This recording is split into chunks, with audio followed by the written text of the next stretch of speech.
Good morning, everyone.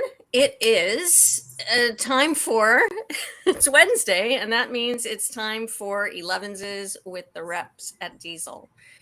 Thank you for joining us on this day before Thanksgiving. We are very thankful for books, and we are very thankful for our wonderful publishers representatives who are with us today to talk about their best and favorite books for gifts that are new, that are just out. This is always like the super fun time to talk about books because there's publishers wait up all year for these big releases in November because this is the time. I mean, if you're nerds like us, you're buying books and reading books 24/7 around the year. But this is a very exciting time. I always find all kinds of extras that I haven't thought about, and just little treats for myself and for everyone on my list. So that's what we're here to do today with three of our fabulous publishers reps. And I'm going to introduce them in 1 second. But first, I just want to mention that we have one more event coming up in the store. And that's going to be our last event for the year. Can you believe it? We are almost at the end of 2025. It's hard to believe. And that event actually is Barbara Demick with Lisa C. So it's a very exciting one. And they're going to be discussing and signing Daughters of the Bamboo Grove and the Tea Girl of Hummingbird Lane. And that is going to be this next Tuesday, December 2nd at 6:30 p.m. That is our last event of the year in the store. Very exciting, but come on out on Tuesday at 6:30 p.m. and check that out because that's a good one. And last Thursday we had our rep night with these three wonderful reps were with us. Thank you everybody for coming out, everybody who joined us. It was really a wonderful night. We had such a good time, even though it was absolutely pouring rain and it was the ugliest possible weather. But people came out, and I wanted to let you all know that our rep night pics are available on our website. You can check those out, and we have them all still in the store and online. So you can go ahead and still order those. They're really some fabulous pics. And on that note, we are posting links to all of the books we talk about today in the chat area over there. So you can go ahead and order those as soon as you're done watching. All right. Having said all of that, let me introduce our reps joining us today. We have Tom Benton from Penguin, Dave Ehrlich from Chronicle Books, and Julia Callahan from Hachette, the A-team, I like to call them. And they've got a bunch of really great books they want to talk about today. So let me stop talking and turn it over to Dave. Sure, I'll jump right in. Thank you so much, Deborah. Thank you, Diesel. And thanks everybody for watching today. I'm going to start with a fantastic reissue we've got on our list. And this is a legendary Chronicle title and a legendary baking book. This is Tartine Bread, the 15th anniversary edition, because it is indeed the 15th anniversary of this beautiful bread book. This is an absolute classic of sourdough bread baking. It goes far beyond that, as I'm going to tell you momentarily. But this book comes to us from Tartine Bread. You may know them. They have multiple locations in Southern California. And they also have their original locations in San Francisco, which is where they started, which is where Chronicle Books is based and headquartered. So they're very dear to our hearts at Chronicle. They are somebody that has been around in the city since 2002 when their first location opened, founded by Chad Robertson, author of the book, and also Elizabeth Pruitt, who did the pastries, but Chad was the bread mastermind. And it is his basic sourdough loaf recipe that is kind of the anchor and the core of this book and the most beloved thing at Tartine, even though they make so many other fantastic baked goods and pastries and breads. But it really is about the sourdough. I think during, obviously, COVID and lockdown, a lot of people tried their hand at sourdough. And I think this book was like a real Bible for people. It is really one of Chronicle's, if not all-time best-selling cookbooks, one of our just period best-selling cookbooks at Chronicle. And it basically takes you through the basic starter sourdough loaf, and then Chad spins it out He does a country bread. He makes semolina and whole wheat breads. There's a whole chapter devoted to those. Baguettes and enriched breads. And then even a really cool chapter that has 30 recipes on things to do with days old bread. And I'll tell you what some of those are in a minute. But with the basic loaf and the country loaf, he spends it out. You can make an olive loaf, a sesame loaf. You can do walnut breads. You can create things like bruschettas, of course, pizza dough. You can do a sweet bread pudding or a savory bread pudding. Of course, French toast. And then a really fantastic kale Caesar that's kind of like a panzanella with chunks of bread in it. I love that as a salad. It makes it very hearty. I like the idea of a salad as a main course for dinner. And I think if you add bread and something with a lot of body in it, you can eat a panzanella salad for dinner and feel full.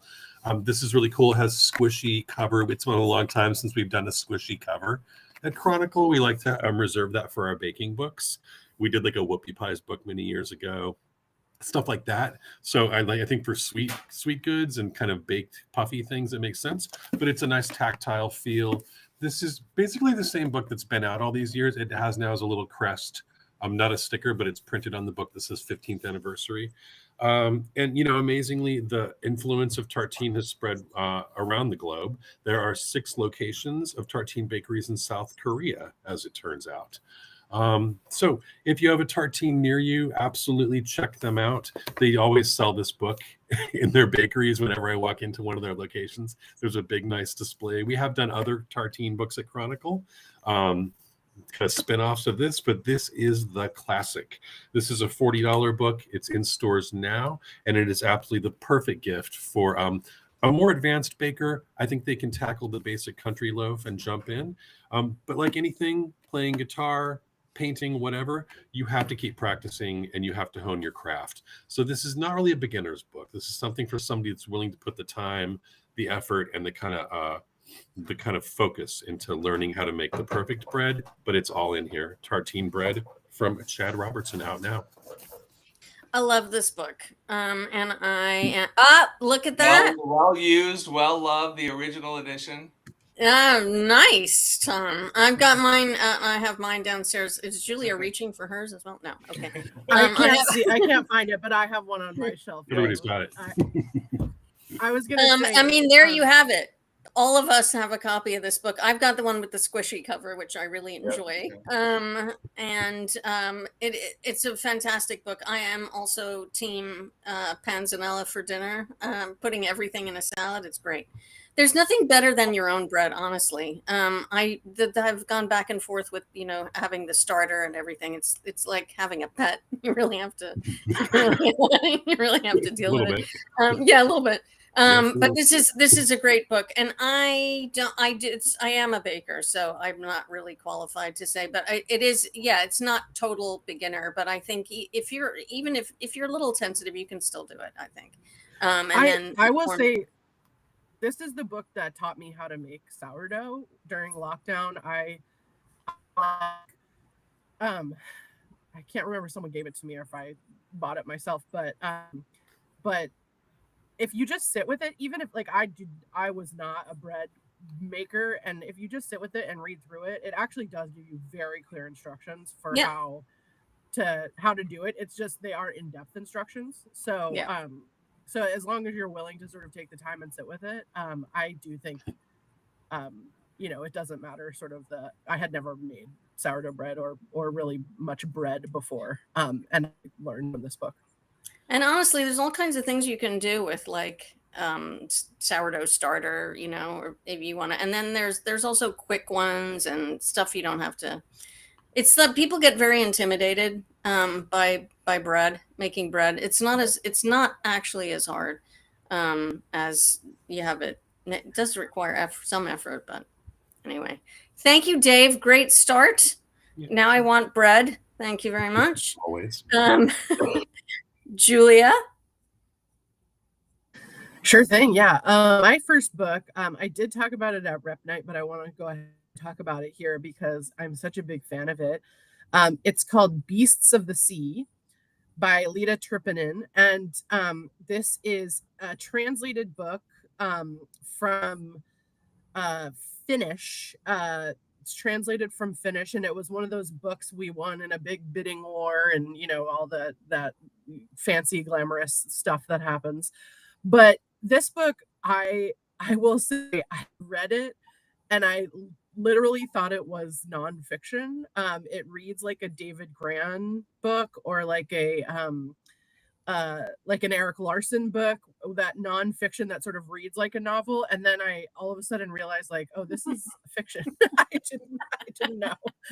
But in its fiction, it is about real people and real things. So it is about the expedition of Bering, who the Bering Strait is named after, and that expedition shipwrecked in the north of Alaska, what's now Alaska. And it is about this team's sort of encounter with a long extinct, and at this time was about to go extinct, creature called the sea cow. And it was this Arctic sea cow. And so this is I feel like this novel is for anyone who loves a nature book, anyone who loves an adventure book. It is a fictionalized sort of encounter of this team with the sea cow, and sort of how they depend on this animal to help save them. And it's so beautifully written. It's such a it's such a journey you go on. And I think this book is really like I said, if you're a David Gran fan, if you love like a narrative nonfiction that really like makes you feel like reading a novel, this is a sort of novel that makes you feel like you're reading narrative nonfiction. So it's just beautiful. Beasts of the Sea by Lita Turpinen. I cannot recommend enough. We've had so many of the reps at Hachette have been just huge evangelists for this novel, myself included. And it is like, for me, like I'm always obsessed with like Ernest Shackleton and shipwrecks and stuff like that. And to me, it's so fascinating how these people survive. And this sort of like takes you into that in a very interesting way, and is also pays homage to this this animal that it went extinct in like, I think the late 1700s, maybe early 1800s. So it's an animal that's been long extinct, and it sort of pays homage to that sea cow. I meant to pick this up the other night and I didn't. But luckily there's still books available and I plan to, but it's such a switch, right? I mean, normally it's the narrative nonfiction that reads like fiction that pulls you in, but we're not used to the flip like that, which I think is just genius. Right. And yeah, it was really clever. I'm very excited for this book. And I think it's a really great gift. I mean, there's so many people on your list who are really going to appreciate this book. Yeah. Thanks, Julia. All right, Tom. All right. My first book is a whopper in every sense of the word whopper. This is Capitalism by Sven Beckert. It's simply called Capitalism. And so this is this is the definition of a book that has been decades, a lifetime in the making. So he is one of the experts on capitalism and teaches at Harvard. And sometimes we do books that take a class at Harvard or Yale, that the very best teachers, and we distill it down into a little book that's, you can carry around. This is that same kind of book, but it's 1,300 pages. This is massive, and what sets it apart is that it's capitalism has been thought of as a Western phenomenon, but he's looking at it as a global phenomenon. And he takes us back 1,000 years. So this is 1,000-year history of capitalism, told in a way that's never been told before. Very, just a fresh eye at this subject that is much on our minds. Maybe it always has been, but it feels like more than ever it is on our minds. So we published this yesterday, and already the reviews are like unbelievable raves. And I knew they would be, because Scott Moyers at Penguin Press is really one of the very best editors in the business. And he has been telling us about this book literally for years. He's been working with Beckert on it for years, and it is a category killer kind of book. This is a book that will be around forever. So there was a Boston Globe review that I loved that it says an achievement that will endure alongside Tony Judd's Post-War and Thomas Piketty's Capital in the 21st Century, whose influence undergirds Beckert's book. So Piketty's book, of course, was a surprise, monumental bestseller like 10 years ago. But Tony Judd's Post-War, which is a classic, also edited by Scott Moyers. So I love seeing that comparison. And then today, or just in the last hours or so, the New York Times published its review, and it is unbelievable. This is just a few quotes. Never before has so much qualitative and quantitative evidence been brought to bear on so broad a reinterpretation of this history. Beckert, as ambitious as he is erudite, shows how capitalism arose as a global phenomenon. It's a learned, formidable, and vivid story. Readers around the world will study and ponder this monumental work of history, agreeing and arguing with it, all the while affirming its generational importance for decades to come. So that's the kind of review that you dream about, and that when the publisher comes, when Scott Moyers buys a book like this and works on it for years, that's what he intends, to have a classic of its kind. And it seems like we've achieved that. So Capitalism, A Global History, on sale now for the holidays, for that person in your life who wants the big book on a subject like this. Actually, I think there's more than you might think. I mean, 1,300 pages, a little daunting, but people are thinking a lot about capitalism lately, and I, for one, really wish that I had paid better attention in both philosophy and economics in my early college years, which I'll never need these. And I think that there's a lot of interest, especially when you keep hearing things like, late stage capitalism, which is just right before end stage capitalism. Right. And this is a great book, honestly, for that. And when we talk about late stage capitalism, at least I don't think of it in terms of a 1,000-year phenomenon. Is it? I don't know. We won't know for a long time whether we're in late stage or not. Yeah, and actually, I think it's a good follow-up to the Goliath's Curse, which is also which I think it's Random House, I think, by Luke Kemp, which is how societies collapse, right? Yep. So you could start there, and then move on to capitalism, because that's a big element, and these are societies going back millennia, right? So, and usually it's capitalism. That's the underlying. Anyway, moving on. Really great book. Excellent. That's a big one, Tom. Thank you. All right, back to you, Dave. Okay, thank you. All right. Wow, this is a big book. Speaking of a whopper, but physically, it's a big book. And it is about a big thing, the Beatles. This is the Beatles Anthology 25th Anniversary Edition. We published this in 2000. That is the new cover. I'll give you a little thing here. There's a nice belly band. This is a paperback edition, by the way, $50. This belly band fits around it. It's kind of an updated look. This image is the cover of the original edition, and I think we published it in both hardcover and paperback 25 years ago. Strictly paperback this time. This is the Beatles' own story told in their own words, compiled from interviews and also in their own pictures, with incredible images. So over 1,300 images, in fact, in this monster book, compiled from their personal archives, from EMI Records, from Apple Records, their label, and from the personal archives of Paul and George and Yoko, I believe. All of the Beatles, surviving Beatles in 2000, as this book was being written, participated in the writing of this book and were interviewed for this book. So it does have the actual words and actual interviews with everybody but Paul, with everybody but John. What they did was they went back through years and years of interviews with John. It was like a massive undertaking, and basically incorporated his thoughts and recollections from interviews into the course of the book, and it flows really well. The book goes year by year through the Beatles' history. There's also, to mention, I'm sorry, I'm kind of jumping around. There is a documentary series that's going to be, or it is out now on Disney Plus, and that is the Beatles Anthology documentary.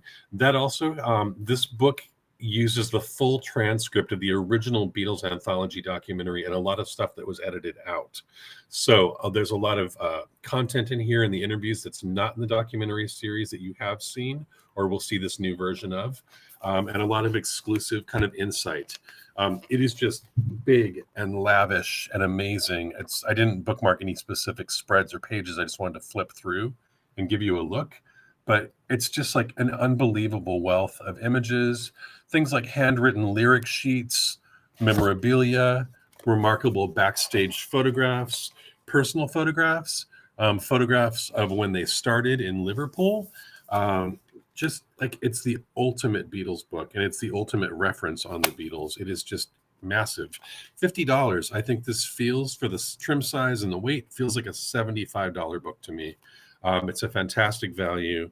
They're also reissuing a lot of their catalog right now, and I know the original Beatles Anthology collection is getting like a big deluxe vinyl reissue. It's at Amoeba. It's everywhere.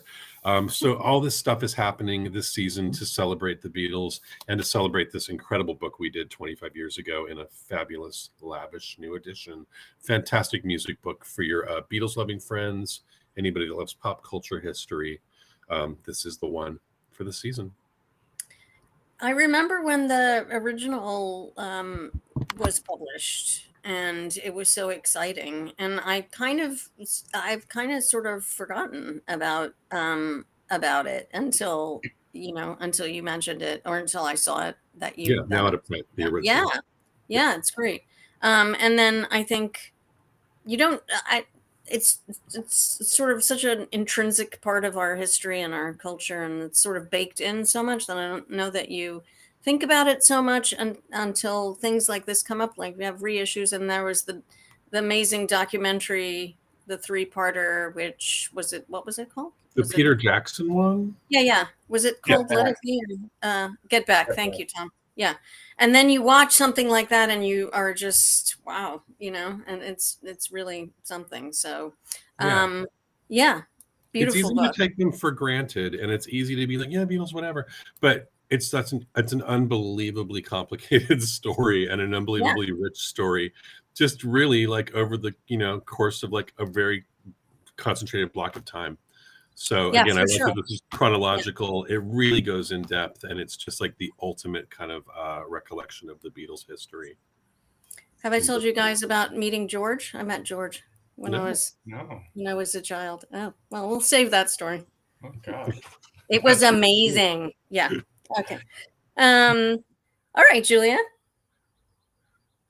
All right. Well, I'm going to follow up. It's not quite the Beatles, but it is. I'm following up the great fiction again, and this is also in translation from a Scandinavian country. This is The Ferryman and His Wife, and it is an Indie Next pick. It got a Library Journal starred review. It is again a sort of rep favorite, and it's one of those books that I think indie bookstore customers will really enjoy. This is a novel translated from Finnish, and it's about this ferryman, and he knows that today is the last day of his life, and he goes out on his ferry boat and takes it down the fjord as he does every day, and sort of looks around and has memories of his life along this fjord. And it is this like beautiful sort of meandering musing on life. It is nostalgic and tender. It's one of those books that even though parts of it are a little bit sad, they make you feel good. You sort of feel warm and cozy, and like you might, I don't know, well, maybe this is a step too far, but like you might know the meaning of life by the end of this book. But it is one of those books that just like you just can't help but continue reading. I am a huge fan of this book, and I think that, like, I don't know, I love a book that doesn't really have a ton of plot but makes you feel a lot of feelings. And this is sort of that kind of book where, you know, it really kind of gets in depth while you're traveling down the fjord with this ferryman on the last day of his life. And yeah, it's gorgeous. And again, this in translation from Norwegian, so it's got that sort of Scandinavian um sensibility about it, but it's been an international bestseller in multiple languages. It's definitely hitting a vein with people, and I think will do so here as well. So I'm just seeing this book everywhere, and including my own house, and it's getting great, really amazing reviews, and it's a paperback as well, so it's yeah, definitely affordable, and I think it's a really wonderful gift. There's so many different kinds of readers who would really appreciate this book, and it really the reviews are amazing, and every time I see it pop up, somebody is raving about it, and it is popping up a lot, yeah, and getting a lot of really great attention. So really nice little stocking stuffer, I think. yeah, For the definitely. thank you, Julia. All right, Mhm. Tom, back to you. All right. So all of my books will be they're good discussion topics for for Thanksgiving Day. Any of these, capitalism, you could discuss capitalism if you want, If you or want. yeah, maybe avoid that one. But this book, the next book, is designed for it wants to be argued with. It's called Blank Space by W. David Marx. He's a young cultural critic looking at the last 25 years of culture. A lot really focusing and mostly on music, I would say, but he brings in other aspects too. And he looks at the 25 years as being, more, kind of empty, I would say. Well, there you go, blank space. I mean, because the pursuit of I'm sure the internet plays a huge role. The pursuit of profit by artists rather than going off into their own, subcultures to discover new forms, new ways of doing things. So his this is a follow up in a way to the '90s, the book that we published a few years ago by Chuck Klosterman. So the '90s, that was a reevaluation of that decade. Here he's looking at what happened after the '90s, and it's not a pretty picture. I mean, you look at there are a couple of key examples that he uses, like when Pearl Jam decided to not do videos anymore because of it becoming too commercial, too popular. And he juxtaposes that. Now, I didn't know about this. Maybe you all did. But the CEO of Goldman Sachs, David Solomon, is a DJ, I guess. And he has been featured at Lollapalooza as a DJ. So there you have it. The DJ is celebrated, and he's the CEO of Goldman Sachs. Kanye West is another example of, kind of starting off 20, maybe not quite 25 years ago, but starting off as this exciting artist who's bringing together all kinds of different, music from the past and looking to the future. And then we see the arc of Kanye West's career. Not a pretty picture. So, he says that, we're not condemned to more of this, but there's always been bad culture in previous eras, but small groups would go off and do their own thing and come back into the culture. And there's still room for that. But as he says, what they didn't do is simply lower their expectations to align with the market winners. So this is, again, definitely not everyone will agree. There will be lots of arguments, but a really smart, fun look at culture in the last 25 years, Blank Space. I think this is a great discussion book. It will spark a lot of different, go in a lot of different directions, I think. You said just like 3 things now that I didn't know. I know. Well, I didn't know them either until this book. But it is interesting though, because I think it's just been so much. It's really been such an intense period of time that it's really hard to parse it, I think, in a Yeah. lot of ways. So this is, at least you can explore in kind of a fun way some corners of it that you Right. didn't. And an attempt to organize it and Yeah, think about it, at least one exactly. way to do that. Yeah. Right, exactly. Which I think we all need at this point. Excellent. Thank you, Tom. All right, Dave, let's start off the last round of the day for us. Okay.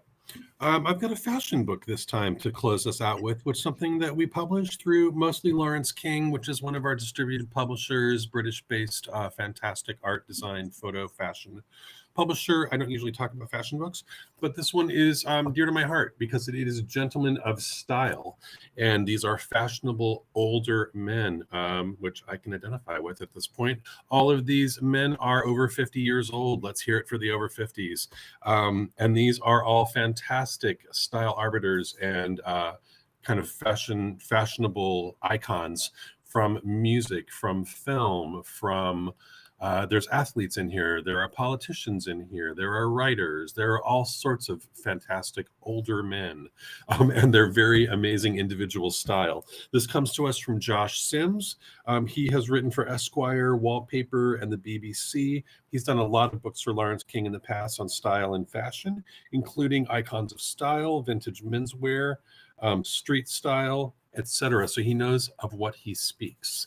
And the roster of gentlemen in here is amazing. I'm going to get to that in a minute, but I want to give a little background here on how men's fashion has changed and how this book kind of reflects that with the celebrities and the gentlemen that are included.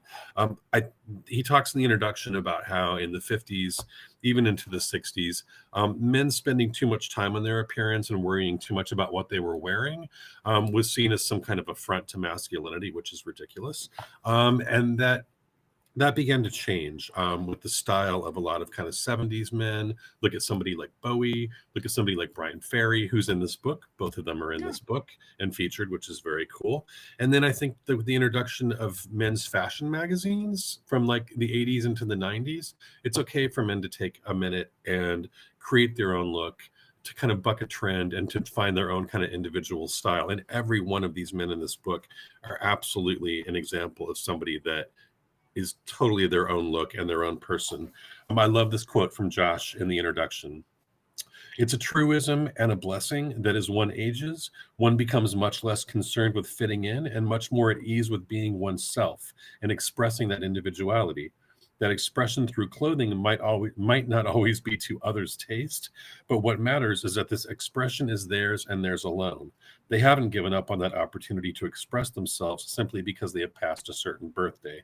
In the cold light of day, to insist that they do appears to be a preposterous, narrow-minded, controlling aim.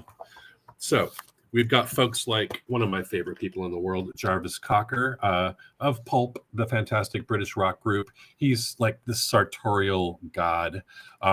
He combines this kind of like British foppish elegance, but he's really rakish and he's funny. And I think he incorporates a lot of humor and a lot of style into the way he dresses. Doesn't Alan Cumming always look super cool and dapper? There's like text after all these photos, and it kind of explains how each one of these men created their looks, what their influences are, and what their influences are on their own look, and what their influence has been on fashion and style. Jeff Goldblum is always looking real sharp. He has like an incredibly distinctive style, very quirky. Spike Lee always looks like $1 million. I went and saw him speak a couple years ago in downtown LA, and he had this like unbelievable outfit on with these neon orange glasses, and then he had like accentuated it with burgundy and orange through the whole outfit, and I couldn't even listen to him. I was just like, how am I going to steal this look? I've got to emulate this color blocking here. The late totally great David Lynch, who always looked amazing, who had his own like super distinctive style, that crazy hair, his suit jackets. My God, I mean, Prince, like, come on. There's so many remarkable looks of Prince over the years.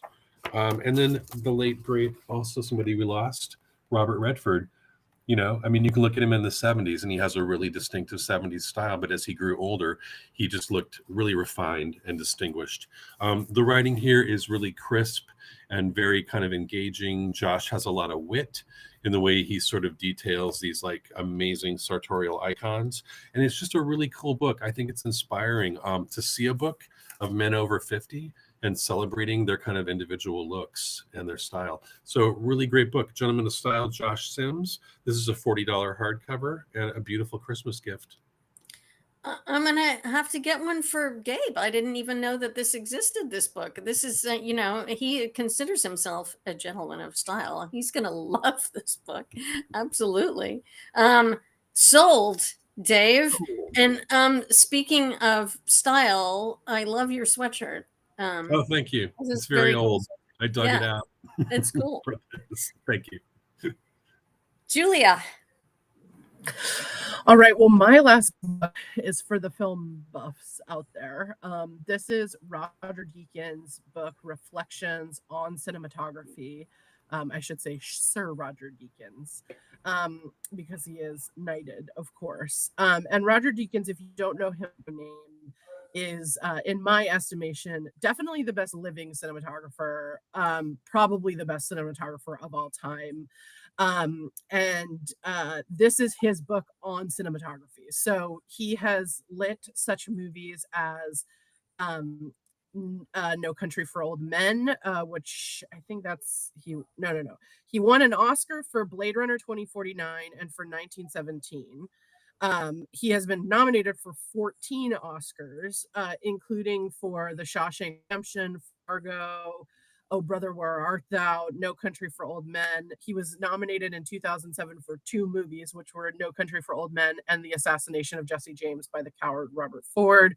He's done all of the or the vast majority of the Coen Brothers movies, True Grit, movies like that. So he is just an absolute master of lighting. So if you have someone in your life that cares about cinema and cares about sort of the makeup of a frame and how it looks the way it does, this book is the one to buy. Roger Deakins, I was reading through it when this was first announced, because I, of course, covering Los Angeles, that this would be a big one for my territory and for my stores. And reading through it, I was struck by his attention to detail was surprising for a cinematographer who have to have very detailed attention.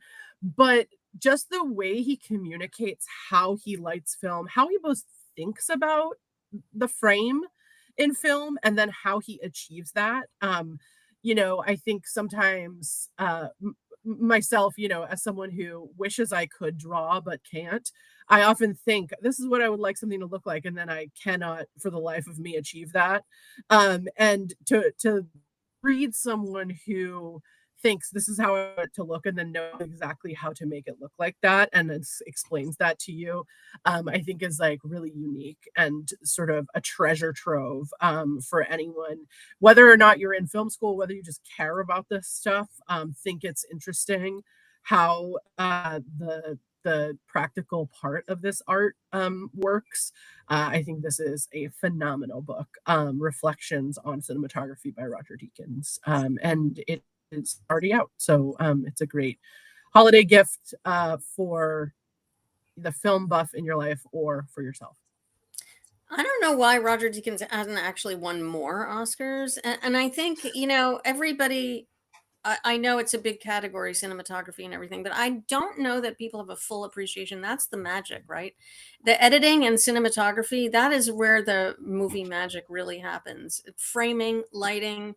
You don't think about it, or a lot of people don't think about it. You look at the same. I mean, I think like look at a movie like Fargo, watch a movie like Fargo, and the way that he shoots this like vastness of white snow and like the specks of color that appear in that snow, and in that movie so often it's blood on the snow, you know what I mean? And like it is really like it's stunning how that's done, and how evocative that is. And I think sometimes you don't realize that some of what is making you feel what you feel in a movie is Yes. how that frame is set up. Absolutely, Yeah, exactly. 100%. You know, it's all about that. That's where it's created. I mean, yes, okay, acting, directing.